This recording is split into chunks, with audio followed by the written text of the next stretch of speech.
You were talking about Trump Media, how they're investing 2.5 billion into crypto. Yeah. Unbelievable. I mean, let's back up a second because the meme coins that rolled out, right before the inauguration, and again, the MAGA loyalists were like, "Oh, this is great. This is great." Well, I think and I've said this all along, when all is said and done, I think people are going to find out that crypto is nothing but digital air. It's not an asset. It's a perfect accounting of, uh, if you want to call it, digital mining, but of, what's the benefit? It's not an asset. What were your thoughts when you read that the Trump Media company invested all that money into it, or they're raising money? Um, my thought process was, Trump is in the process of forgetting his roots. His father and grandfather were big supporters of the John Birch Society. If you recall, the John Birch Society was jumping up and down when uh, Roosevelt basically took us off you know, confiscated gold from citizens, and they were jumping up and down about Bretton Woods. It just, to me, it's like Trump has forgotten his roots or forgotten his family's roots, because they were, I think, late 1800s, early 1900s, they were somehow involved in mining operations. They obviously understood money, and we'll see. I mean, you got people that say, yeah, Bill Holter's right. And you got other people saying, yeah, Bill Holter's a complete idiot regarding crypto. But I think when all is said and done, people are going to find out that they put their money into a black hole that is literally worthless, valueless. And it was disappointing to me, because I always believed that Trump was a hard money guy, and crypto is not hard money in any way, shape, or form. Yeah, I've had Bitcoin people on here, and I've two questions that I've brought up. I still really understand the responses, but one, the first question is, if there's only a finite amount of Bitcoin, right, whatever that number is, Right. and people, let's say, people die, logins, access gets lost. What happens to all that? What happens to all that Bitcoin? So it's going to get smaller every single year because they don't add more. Right. So there's that aspect. The other aspect is it's all about decentralization, right? That's what they say. Bitcoin is decentralized. But Yeah. There have been so many arguments along the way. Like, think back, what was it, 6, 7 years ago? Oh, Bitcoin is totally anonymous. You're able to do what you want, and the government can't track you. Blah blah blah. Well, each one of these arguments have fallen. Um, you know, well, not even. I'm going to say 5 or 6 years ago, Bitcoin was going to become the new payment system. None of this has worked out. It all turned out to be wrong, and then they just go on to something new. well, and also with that is if the government wants to come in and centralize it. And I had somebody bring up the example. I've told this a couple. I had Paul Craig Roberts on yesterday, and we were talking about this. I said, "What about if you remember Napster with the music industry, and it did Right. it changed everything, but they eventually figured it out, and Apple and Spotify were able to come in and Right. take it back from Napster and LimeWire and all the pirate uh, Yeah. websites. So why couldn't the government do that now if they want to centralize it and take it away Uh, from? yeah. I mean, it could be done in many different manners. I mean, that's there's so many different ways that they could do that. Couldn't they could just incentivize people to use their platform and they'll pay you. That's all they would need to do. Or raise a special tax on crypto. And I believe they will probably do that with gold and silver, that they'll raise the tax rate, the capital gain tax rates on gold and silver. They obviously could do that. But if you look at a system that's crashed and everything's worth nothing, um, your gold and silver that do not default and still have value. So you got to pay a 50% or 70% or whatever the number happens to be tax on it. It's still better than nothing. You still have something, in other words. Do you still see do you see a slow deterioration as we sit here end of May, or are things going to accelerate?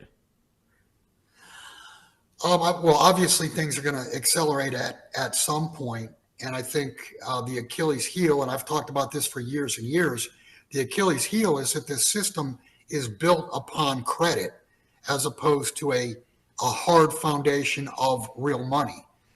And I mean, look at interest rates all over the world. Rates are rising. Just look at the balance sheet of the Federal Reserve itself. They are technically insolvent.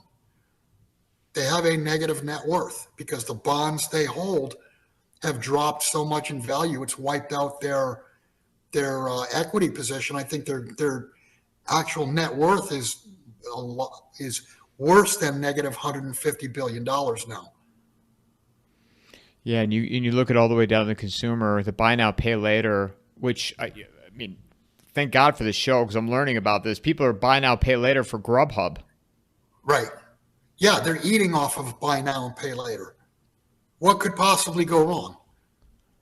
I just saw a commercial with Will Ferrell about PayPal. You can do installments via PayPal, which that's the same thing, right? Is buy now, pay later. Yes. Yeah. It all goes back to, I'm going to say that episode of Popeye came out in the 1930s with Wimpy. I'll gladly pay you Tuesday for a hamburger today. And this is what shows, I mean, the real decay of our society and the deterioration. Right. And I think you've said this before. I mean, these institutions cannot be salvaged at this point. No, they're upside down. And people thought Elon Musk was going to save everything, Bill. They thought Doge was going to be the white knight and everything. Yeah, I've talked about that. One of the unintended consequences, which we're not seeing yet because the cuts have not actually been made because they're being held up in courts. But let's say that Doge really could find $1 trillion or $2 trillion where they could shut it off. Shut that off, and you're shutting the money off to the Ponzi scheme. I mean, this whole thing has been floated on free money. And let me backtrack just a little bit. Go back to whenever it was, late 2008, early 2009, where the Fed actually advanced over $16 trillion all over the world, not just to the U.S. banks, institutions, but all over the world. And I think a little more than half went outside of the U.S. What was that based on? And we didn't find out about that until 2010 or 2011, way after the fact. But where did that 16 trillion come from? And this time around, if it needed 16 trillion back then, what do we need now? 50 trillion? 80 trillion, 100 trillion? I mean, who knows what the number is? And how does an institution with a negative 150 plus billion dollar negative net worth, how do they come up with 25, 30, 50, 100 trillion dollars? You know, where's it come from? I mean, it's all fictional.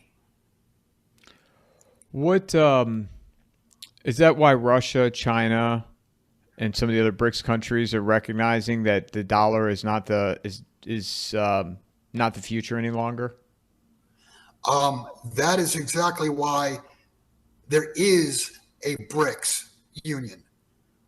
The BRICS union has come about purely because foreign nations were tired of the U.S. boot on their throat with the SWIFT system, the U.S. hegemon, and they understand that if you and I understand that the debt's not payable, there's a lot smarter people all over the world than you and I that understand the debt is not payable in current value, current values, current dollar values. So, I mean, they fully understand this, and that's why they're trying to put a system in place that avoids using the dollar. Plus the fact that the United States will confiscate your billions of dollars if you, do something they Yeah, don't like via Russia. they did it with Russia, exactly. And look at the chart of gold. Gold started going up what day? The day after the 300 billion of Russian reserves were sequestered. You just go look at a chart. It was October of 22. How do you just Or confiscate a 23 country's rather. I'm sorry.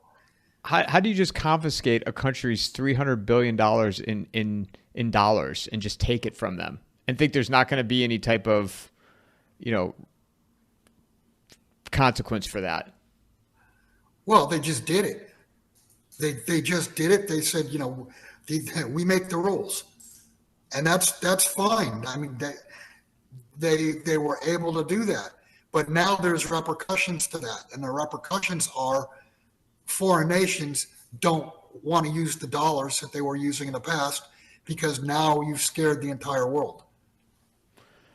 How long, in your view, will it take for these countries to have the full system in place where they're not relying on the dollar anymore? And then when would the dollar lose its reserve currency status? Well, the dollar already is losing its reserve currency status because you see nations trying to trade without dollars. You're seeing there's a lot of cross trade, like between Russia and China. They use yuan, they use rubles, and they don't use dollars.